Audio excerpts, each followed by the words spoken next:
शहीदों की चिताओं पर लगेंगे हर बरस मेले, वतन पर मर मिटने वालों का यही बाकी निशा होगा। वेलकम, मैं नायक विशाल छेत्री, 3rd बटालियन दी 9 गोरखा राइफल चिंडिट 56 माउंटेन ब्रिगेड की तरफ से आप सभी लोगों का इस कारगिल वॉर मेमोरियल पर हार्दिक अभिनंदन करता हूं। यह कारगिल वॉर मेमोरियल कारगिल शहीदों की याद में नवंबर 2004 को बनाया गया था। इस कारगिल वॉर मेमोरियल को यहाँ बनाने का मुख्य कारण यह था कि कारगिल युद्ध का एक बड़ा भाग दराज सेक्टर में ही लड़ा गया था। इसके अलावा आप लोग जिस स्थान पर खड़े हैं, यहाँ से उन पहाड़ियों की चंद एक चोटियां नजर आती है जहाँ पर पाकिस्तानी आर्मी अपना कब्जा जमाए बैठी थी, जिनके नाम इस प्रकार है। आपके सामने जो पहाड़ी दिखाई दे रही है, नाम तोलोलिंग। अगर आप लोग अपनी नजर थोड़ा बाएं की ओर स्काईलाइन पर ले जाए तो 3 पिंपल दिखाई देते हैं जो अभी बादलों के कारण दिखाई नहीं दे रहे हैं। नाम तोलोलिंग टॉप। तोलोलिंग टॉप से बाएं की ओर बढ़ता हुआ इस पर अगर आप लोग अपनी नजर पूरा बाएं की ओर स्काईलाइन पर ले जाए तो 2 नोकीली चोटियां दिखाई देती है।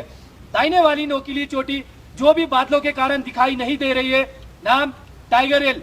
टाइगर हिल से बाएं की ओर बढ़ता हुआ इस पर, उसी इस पर दूसरी नोकीली चोटी जो हल्की बर्फ से घिरी हुई है, नाम राइनो हॉर्न। टाइगर हिल और राइनो हॉर्न के बीच चंद एक पोस्ट हैं जो यहाँ से दिखाई नहीं देते, जिनके नाम इस प्रकार हैं: इंडिया गेट, हेलमेट टॉप, शिवलिंग पोस्ट और रॉकी नॉप। वापस राइनो हॉर्न। राइनो हॉर्न से बाएं की ओर बढ़ता हुआ इस पर सबसे बाएं वाला ऊंचा टॉप जो पूरा बर्फ से ढका हुआ है, जो कि फार डिस्टेंस पर दिखाई दे रहा है, नाम .4875। .4875 को हम बत्रा टॉप के नाम से भी जानते हैं, क्योंकि कैप्टन विक्रम बत्रा यहाँ दुश्मनों से लड़ते हुए वीरगति को प्राप्त हुए थे। आप लोग जिस रास्ते से आए हैं उसे NH1 के नाम से जाना जाता है। यह रास्ता लेह और कारगिल को श्रीनगर से जोड़ता है। घुसपैठ होने के मुख्य कारण यह थे कि शिमला समझौते के तहत 1972 में भारत और पाकिस्तान के बीच यह एग्रीमेंट साइन हुआ था कि विंटर के सीजन में दोनों देश की सेनाएं LOC को छोड़कर कम बर्फीले वाले स्थान पर चले जाएंगे, क्योंकि सर्दियों के मौसम में दोनों देशों की सेनाओं को यहाँ रहने में काफी मुश्किलें होती थी। सर्दियों के मामले में यह स्थान विश्व में दूसरे और एशिया में प्रथम स्थान पर माना गया है। 9 जनवरी 1995 में यहाँ का टेम्परेचर -60 डिग्री सेल्सियस रिकॉर्ड किया गया था। 1998 के विंटर के दौरान जब हमारी भारतीय सेना LOC को छोड़कर कम बर्फीले वाले स्थान पर चली गई तो धोखे से पाकिस्तानी सेनाओं ने हमारे पोस्टों पर कब्जा कर लिया। 99 के समर के दौरान जब हमारी भारतीय सेना दोबारा अपने पोस्टों पर गई तो देखा गया कि पाकिस्तान आर्मी के 3 इन्फेंट्री ब्रिगेड तकरीबन ऐसी 400 चोटियों पर अपना कब्जा जमाए बैठे थे। यह इलाका गुमरी से लेकर साउथ ग्लेशियर तक तकरीबन 150 किलोमीटर एरिया कैप्चर किया हुआ था। कारगिल युद्ध 20 मई 1999 को शुरू हुआ और 26 जुलाई 1999 को समाप्त हुआ। इसीलिए प्रत्येक वर्ष 26 जुलाई को विजय दिवस के रूप में इस कारगिल वॉर मेमोरियल पर मनाया जाता है। आप लोगों के सामने तोलोलिंग पहाड़ पर दुश्मन अपना कब्जा जमाए बैठा था। भारतीय सेना की ओर से तोलोलिंग पर कैप्चर करने के लिए 18 ग्रेनेडियर बटालियन को डिटेल किया गया। 18 ग्रेनेडियर बटालियन द्वारा ऑपरेशन को लॉन्च किया गया, परंतु दुश्मन की अच्छी पोजीशन और प्रभावित फायर के कारण बटालियन की मूवमेंट को रोक दी गई। मूवमेंट केवल अंधेरी रात और खराब मौसम में ही सफल हो सका। काफी दिनों के संघर्ष के बाद बटालियन अपना फर्म बेस बनाने में सफल रही। 18 ग्रेनेडियर बटालियन का साथ देने के लिए 2 राजपुताना राइफल को डिटेल किया गया। दोनों ही बटालियनों ने अच्छी प्लानिंग के साथ 20 मई से लेकर 13 जून 1999 तक चले संघर्षपूर्ण ऑपरेशन के दौरान अलग अलग दिशाओं से हमला किया, दुश्मन को मुंहतोड़ जवाब दिया और दोबारा तोलोलिंग पर कैप्चर किया। इस ऑपरेशन के दौरान भारतीय सेना को काफी नुकसान उठाना पड़ा। इस ऑपरेशन के दौरान भारतीय सेना के 4 ऑफिसर, 3 जूनियर कमीशन ऑफिसर और 33 जवान वीरगति को प्राप्त हुए।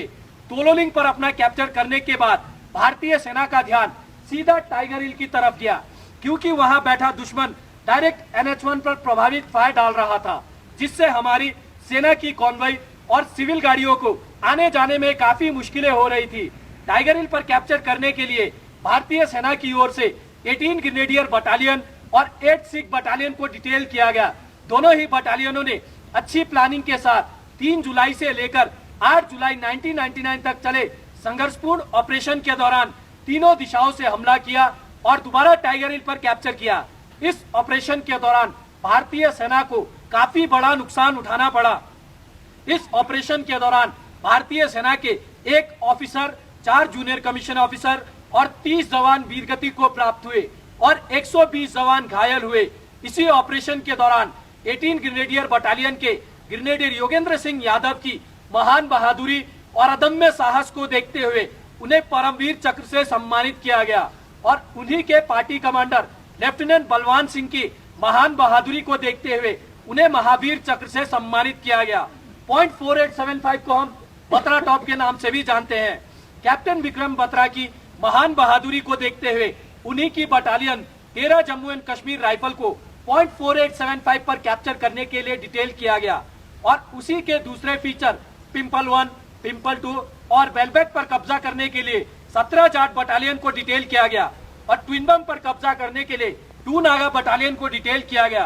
तीनों ही बटालियनों ने अच्छी प्लानिंग के साथ 4 जुलाई से लेकर 10 जुलाई 1999 तक चले संघर्षपूर्ण ऑपरेशन के दौरान चारों दिशाओं से हमला किया, दुश्मन को मुंहतोड़ जवाब दिया और दोबारा तीनों पोस्टों को अपने कब्जे में किया। इस ऑपरेशन के दौरान भारतीय सेना को सबसे बड़ा नुकसान उठाना पड़ा। इस ऑपरेशन के दौरान भारतीय सेना के कैप्टन विक्रम बत्रा और कैप्टन अनुज नायर के साथ 59 जवान वीरगति को प्राप्त हुए।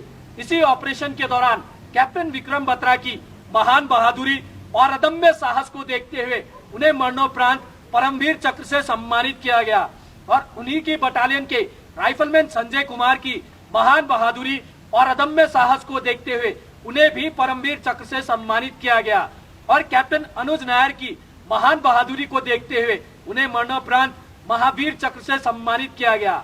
इसके अलावा कारगिल युद्ध के दौरान जिन जिन बटालियनों ने हिस्सा लिया उन सभी बटालियनों के ऑफिसर, जूनियर कमीशन ऑफिसर और जवानों ने भारत माँ की रक्षा करते हुए अपने प्राणों की आहुति दी है।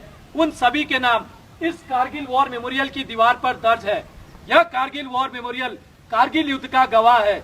आप लोगों के बाएं 1947 से लेकर अब तक इस इलाके में जितने भी शहीद हुए उन सभी शहीदों की वीर भूमि तैयार की गई है, जिन्हें आप लोग देख सकते हैं। आप लोगों के दाहिने हट ऑफ रिमेम्बरेंस बटालियनों की हिस्ट्री है, जिन बटालियनों ने कारगिल युद्ध के दौरान हिस्सा लिया था। ऑपरेशन विजय के कुछ फोटोग्राफ और पाकिस्तान आर्मी के कैप्चर किए गए हथियार, अम्युनिशन, इक्विपमेंट, जिन्हें आप लोग देख सकते हैं। इस कारगिल वॉर मेमोरियल की दीवार पर कारगिल युद्ध के सभी शहीदों के नाम सुनहरे अक्षरों से दर्ज किए गए हैं। आप लोगों के सामने नेशनल फ्लैग, पोल की लंबाई 100 फीट, फ्लैग का size 37 into 25 feet, flag foundation of India द्वारा 26 जुलाई 2012 को विजय दिवस की 13वीं वर्षगांठ पर उपहार स्वरूप भेंट किया गया था। इन शहीदों के बलिदान को हम किन्हीं भी शब्दों में बयां नहीं कर सकते। हम इन्हें सलाम करते हैं, ये देश इन्हें सलाम करता है। अंत में मैं आप सभी लोगों से यही गुजारिश करना चाहूंगा कि आओ झुककर करे सलाम उन्हें जिनके मुकद्दर में ये मुकाम लिखा होता है। बड़े ही खुशकिस्मत है वे लोग जिनका लहू देश के काम आता है। जय हिंद।